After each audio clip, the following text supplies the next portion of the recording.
इस क्लास का हमारा टॉपिक है testicular neoplasm.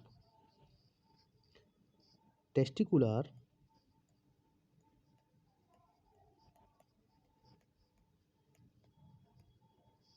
Neoplasm.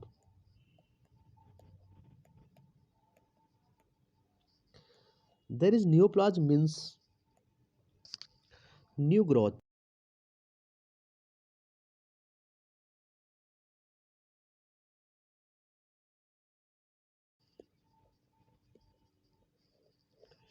It is related to tumor. There is a tumor developed in testes is known as testicular neoplasm. जो testicular neoplasm होता है वो दो टाइप का होता है। Testicular neoplasm divide into two types. First is germ cell tumor.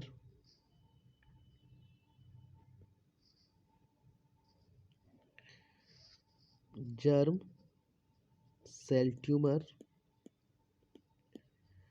and second is sex cord stromas tumor. Sex cord stromas tumour. बात करते हैं जर्म सेल ट्यूमर की। तो जो जर्म सेल ट्यूमर होती है कहाँ से स्टार्ट होती है, कहाँ से अराइज होती है? It arise from germ cell. It arise from germ cell. Germ cell. और सबसे ज़्यादा जो ट्यूमर होती है टेस्टिस के अंदर वो जर्म सेल ट्यूमर ही होती है। It is most common type of tumour.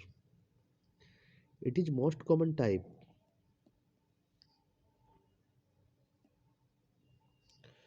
It is most common type of tumour. तीसरी बात, जो जर्म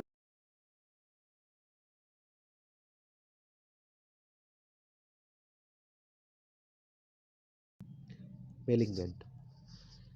इसके अपोजिट हम बात करें सेक्स कॉर्ड स्ट्रोमास ट्यूमर की, तो ये जो है कहाँ से अराइज होती है? It arise from Sertoli cells and Leydig cells. It arise from Sertoli cell and Leydig cell. Sertoli cell वे सेल होती है जो कि स्पर्म का फॉर्मेशन करती है। लीडिंग सेल्स वे सेल्स होती है जो कि टेस्टोस्टेरोन निकालती है। अब जो आपकी सेक्स कॉर्ड स्ट्रोमास होते हैं ये मोस्ट कॉमन नहीं है, ये बहुत कम होती है। सबसे ज़्यादा तो आपके जर्म सेल ट्यूमर होती है, इसलिए इसको मोस्ट कॉमन कहा गया है। ये जो सेक्स कॉर्ड स्ट्रोमास जो ट्यूमर है आपके पास में, ये जो बिनाइन होती है, ये बिनाइन होती है और लेस कॉमन है। लेस कॉमन, बहुत कम दिखाई देने को मिलती है। है बात समझ में? तो हम बात करते हैं, देखो यहाँ पर डिटेल में जो सबसे ज़्यादा ट्यूमर होती है उसके बारे में डिटेल में हम बात करते हैं।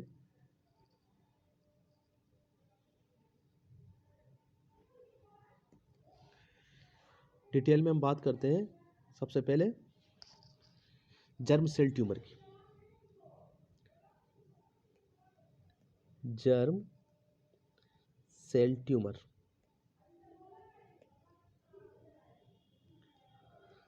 जर्म सेल ट्यूमर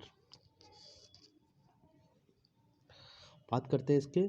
तो जर्म सेल ट्यूमर होती है, दो टाइप की होती है आपके पास में। एक तो आपके पास में नॉन सेमिनोमेटस। नॉन सेमिनोमेटस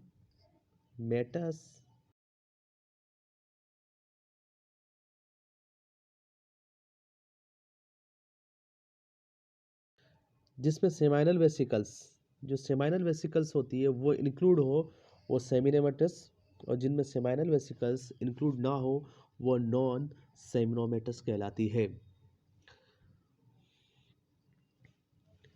बात करें देखो कि कौन सी एज में सबसे ज़्यादा डेवलप होती आपके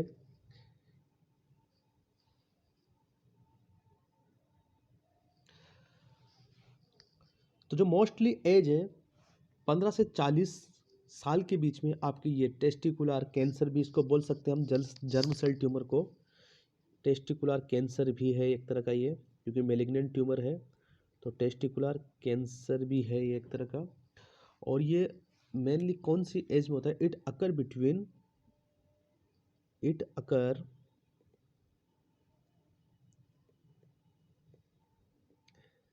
बिटवीन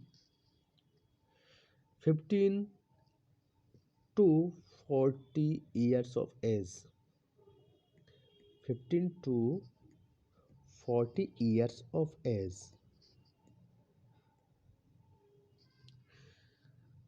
और इसका अगर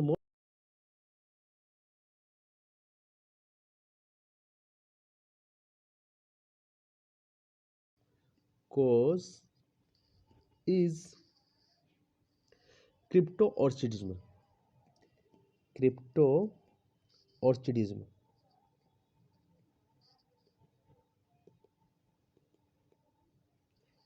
क्रिप्टोऑर्चिडिज्म इसका मतलब क्या होता है? क्रिप्टोऑर्चिडिज्म का मतलब अनडिसेंडेंट टेस्टिस, जो टेस्टिस है वो इस कोर्टम में नहीं आ पाते प्रीमेच्योर डिलीवरी वाली बेबीज़ के अंदर मोस्टली, उसे बोलते हैं क्रिप्टोऑर्चिडिज्म। और ये जर्म सेल ट्यूमर है, मोस्टली जो है बाय बर्थ ही दिखाई देती है ज़्यादातर।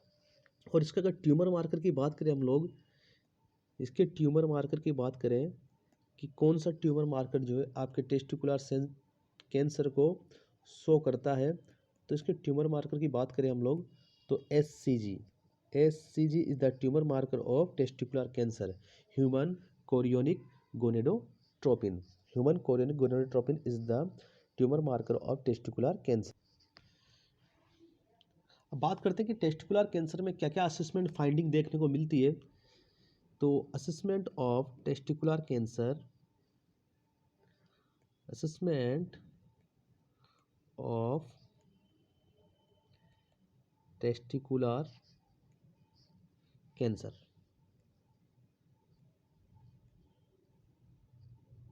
असेसमेंट ऑफ टेस्टिकुलर कैंसर क्या क्या असेसमेंट देखने को मिलता है? तो सबसे पहले देखो मेन मोस्ट कॉमन, इसको सिम्टम्स भी बोल सकते हो आप लोग या मोस्ट कॉमन साइन भी बोल सकते हो। Most common sign of testicular cancer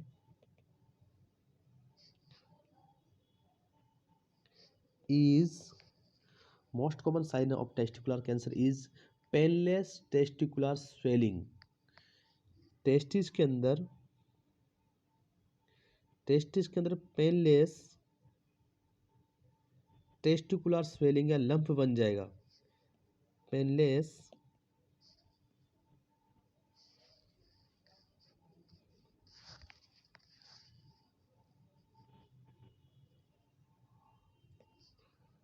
testicular swelling या पेनलेस टेस्टिकुलर लंप, ये सबसे पहला जो है साइन है, first sign of the testicular cancer. और सेकंड क्या होता है देखो कि जो स्कोर्टम होते हैं उसके अंदर ऐसा फील होता है जैसे कि टेस्टी जो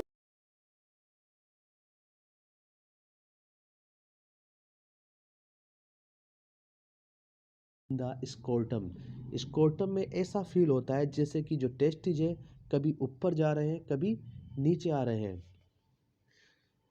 dragging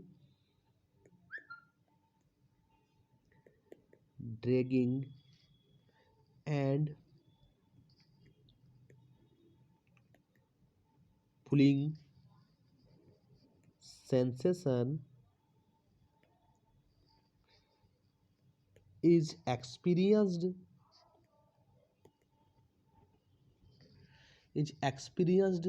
in the scrotum,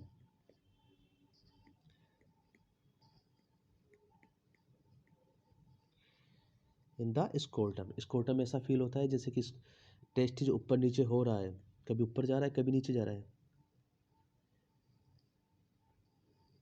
late sign of testicular cancer, late sign of testicular cancer is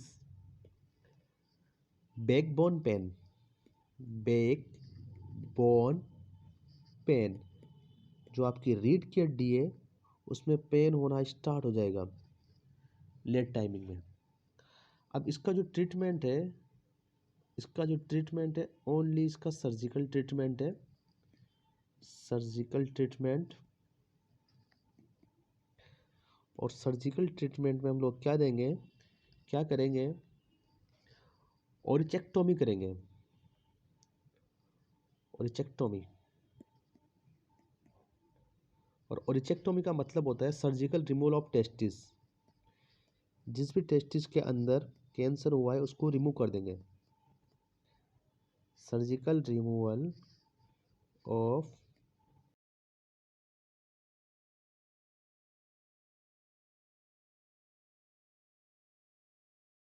क्या करेंगे यहाँ पे दो डायग्नोसिस होगा। ट्यूमर मार्कर में तो क्या करेंगे, ट्यूमर मार्कर में तो एससीजी करेंगे, आप लोग एससीजी करेंगे। और कन्फर्मेशन जो डायग्नोसिस होगा सी डी, कन्फर्मेशन डायग्नोसिस जो होगा वो होगा टेस्टिस बाइप्सी। टेस्टिस से टिश्यू का टुकड़ा लोगे और उसकी बाइप्सी करेंगे। यही हर कैंसर का जो है कन्फर्मेटरी डायग्नोसिस बाइप्सी ही है। आगे बात समझ में। और असेसमेंट की बात करें हम लोग कि असेसमेंट कैसे करते, तो असेसमेंट करने के लिए यहाँ पे टेस्टिकुलर सेल्फ एग्जामिनेशन किया जाता है। अब देखिए टेस्टिकुलर सेल्फ एग्जामिनेशन कैसे करते हैं, इससे भी एग्जाम के अंदर क्वेश्चन बनता है। असेसमेंट में हम लोग क्या करते हैं, testicular self examination, testicular self examination, इसके अंदर क्या करते हैं देखो, performing testicular self examination eight A of the month, किसी भी एक दिन, मंथ के एक दिन में हम लोग टेस्टिकुलर सेल्फ एग्जामिनेशन करते हैं। जैसे कोई डेट फिक्स कर ली 20 तारीख, तो हर महीने की 20 तारीख को हम लोग टेस्टिकुलर सेल्फ एग्जामिनेशन करेंगे। अब उसके अंदर देखो क्या, देखो कब करते हैं,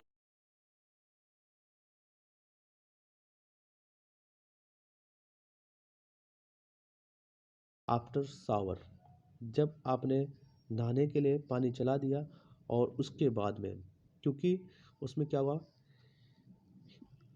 कोल्ड की वजह से वासोकॉन्स्ट्रिक्शन होंगे और जो बोथ टेस्टिस हैं वो आपके स्कोर्टम में आपको अच्छी तरह से फील होंगे आफ्टर शावर।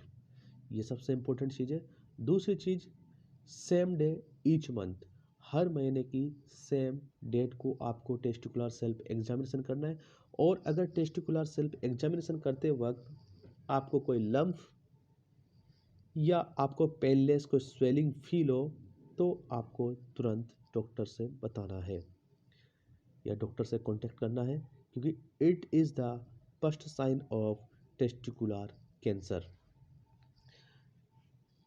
तो असेसमेंट में आप लोग testicular self examination in a day, कोई भी एक दिन, इन ए मंथ। उसके बाद ये बात ध्यान रखेंगे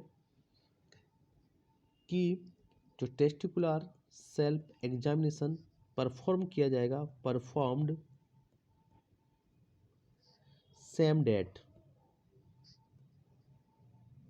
ऑफ ईच मंथ, हर महीने की सेम डेट को ही, कोई भी डेट ले सकते हो, नथिंग। यहाँ पर देखो हर व्यक्ति, हर मेल अलग अलग डेट पे टेस्टिकुलर सेल्फ एग्जामिनेशन कर सकता है, किसी के लिए कोई डेट फिक्स नहीं है। लेकिन बात ये ध्यान रखनी है कि जब भी वो कर रहा है तो अगले मंथ उसी सेम डेट को उसको वापस से TSE करना है। और टाइम कौन सा रहेगा, देखो बेस्ट टाइम वैसे तो कभी भी कर सकता है पूरे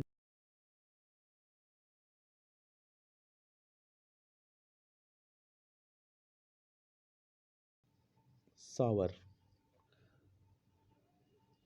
अब कौन सी एज वाले पुरुषों को test test testicular self examination करना चाहिए या ज़रूरी है, from 24 to 40 years of age वाले को। बिकॉज और ये जो टाइम है इसके अंदर सबसे ज़्यादा चांसेस होते हैं टेस्टिकुलर कैंसर होने के। तो ये तो आपके पास में टेस्टिकुलर कैंसर के बारे में कुछ इम्पोर्टेंट चीज़ें याद रखेंगे आप लोग। Thank you.